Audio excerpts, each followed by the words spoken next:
ശരിയാണ്. അവന്റെ അനിയന്മാർക്ക് കൂട്ടായിട്ട് ആളുകൾ വരുമ്പോ അവൻ അങ്ങനൊരു കൂട്ടില്ലാത്തതിന്റെ വിഷമം സ്വാഭാവികമായിട്ടും ഉണ്ടാവും.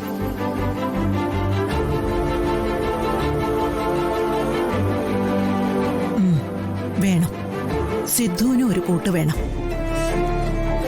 അവനും കൂടി ഒരു പെൺകുട്ടിയെ നമുക്ക് കണ്ടെത്തണം. അതത്ര എളുപ്പമാണോ അമ്മേ? അവനെ നന്നായി നോക്കാനും സ്നേഹിക്കാനും ഹാൻഡിൽ ചെയ്യാനും പറ്റുന്നൊരു പെൺകുട്ടിയെ നമ്മൾ എവിടെ പോയി കണ്ടെത്തും? അത് പ്രയാസം.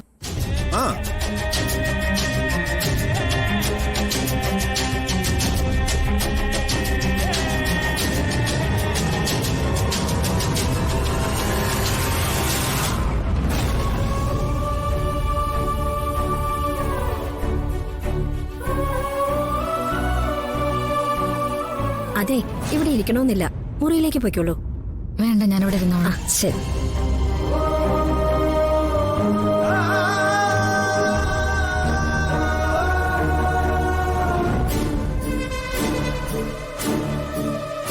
സിദ്ധുവിന് അനുയോജ്യയായ ഒരു പെൺകുട്ടിയെ കണ്ടെത്താൻ ഒരു പ്രയാസവും ഇല്ല ജാനകി.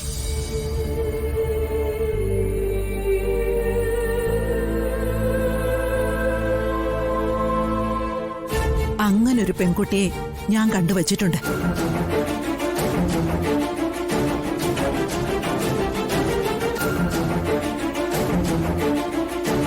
സിദ്ധുവിനെ അവള് നന്നായിട്ട് സ്നേഹിക്കും,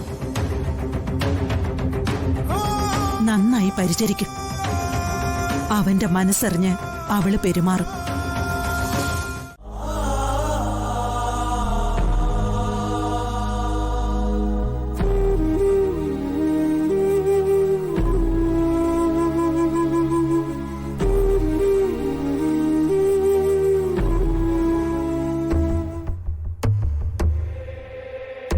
ദേവികെ,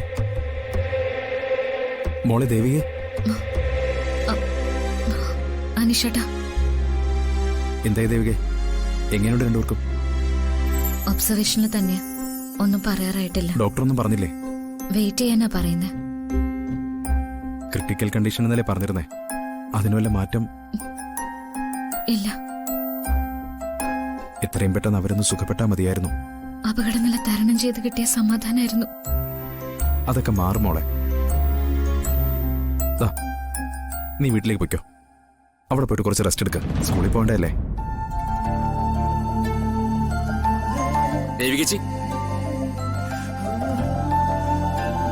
അഭിഷേക്,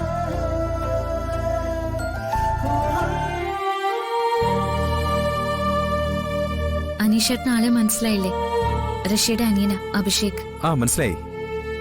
ക്ഷേത്രത്തിൽ വെച്ച് കണ്ടാരെ അമ്മ പറഞ്ഞിരുന്നു. അഭിഷേക്, ഇത് അനീഷേട്ടൻ, സുലോചനാന്റിയുടെ മോന്. അഞ്ജിതയുടെ ബ്രദർ? അതെ. ഓ സോറി, അന്ന് സ്റ്റേഷനിൽ വെച്ച് കണ്ടപ്പോ നമ്മള് ബന്ധുക്കളാണെന്ന് അറിഞ്ഞിരുന്നില്ല. ഞങ്ങൾക്കും അറിയില്ലായിരുന്നല്ലോ. ചേച്ചി രാവിലെ ഡോക്ടറെ കണ്ടിരുന്നോ? ഡോക്ടർ അകത്തുണ്ട്, ട്രീറ്റ്മെന്റ് നടക്കുക.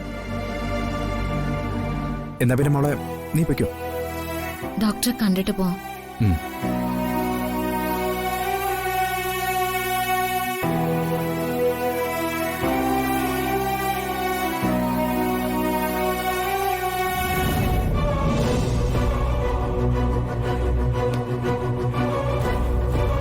ഇനി പേടിക്കാനൊന്നുമില്ല. രണ്ടുപേരും അപകടനില തരണം ചെയ്തിട്ടുണ്ട്. അവർക്ക് ബോധം വീണു സർ. അപകടനില തരണം ചെയ്തിട്ടുണ്ടെങ്കിലും ഇനിയും ബോധം വീണിട്ടില്ല.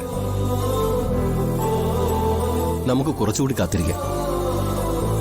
അവർക്ക് പെട്ടെന്ന് ബോധം തെളിയാനായിട്ട് നമുക്കെല്ലാവർക്കും പ്രാർത്ഥിക്കാം.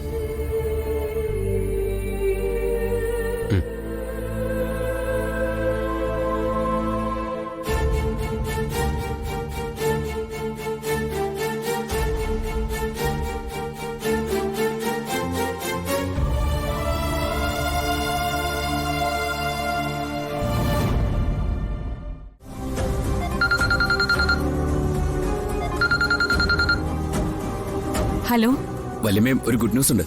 പറമോനെ, ഋഷിക്ക് എന്തെങ്കിലും മാറ്റം ഉണ്ടായോ? ഇനി പേടിക്കാനൊന്നുമില്ല. അപകടനിലയൊക്കെ തരണം ചെയ്തെന്നാ ഡോക്ടർ എന്നോട് പറഞ്ഞത്. ഈശ്വര ഭഗവാനെ കൃഷ്ണ, നീ ഞങ്ങളുടെ പ്രാർത്ഥന കേട്ടല്ലോ. അപ്പൊ ഇനി ടെൻഷൻ വേണ്ട അല്ലേ? അങ്ങനെ തന്നെയാ ഡോക്ടർ പറഞ്ഞത്. അവന് ബോധം വീണോ? എന്താ മോളെ? അപ്പറേ പറ, അവന് ബോധം വീണോ? ഇല്ല, മയക്കം തെളിഞ്ഞിട്ടില്ല. അതിനിനിയും കുറച്ചു നേരം കൂടി കാത്തിരിക്കേണ്ടി വരും. എന്നാലും ഭയപ്പെടാനുള്ള സിറ്റുവേഷൻ ഒക്കെ കഴിഞ്ഞു. ഹാ, എത്രയും പെട്ടെന്ന് അവന് ബോധം കൂടി വീണിരുന്നെങ്കിൽ സമാധാനായേനെ. അതിനുവേണ്ടി നമുക്ക് പ്രാർത്ഥിക്കാൻ വല്യമ്മേ. അത് തന്നെയാ ഡോക്ടറും പറഞ്ഞത്. എന്നാ ഞാൻ വിളിക്കാം. ശരി.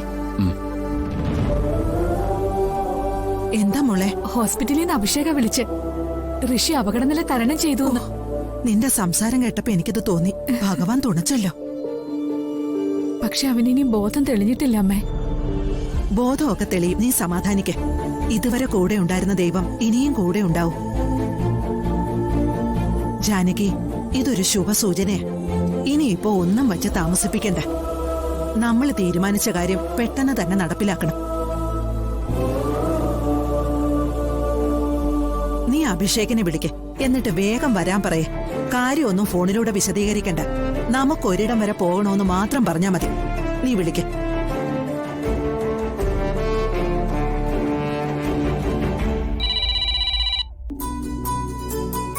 എന്താ വല്യമ്മേ?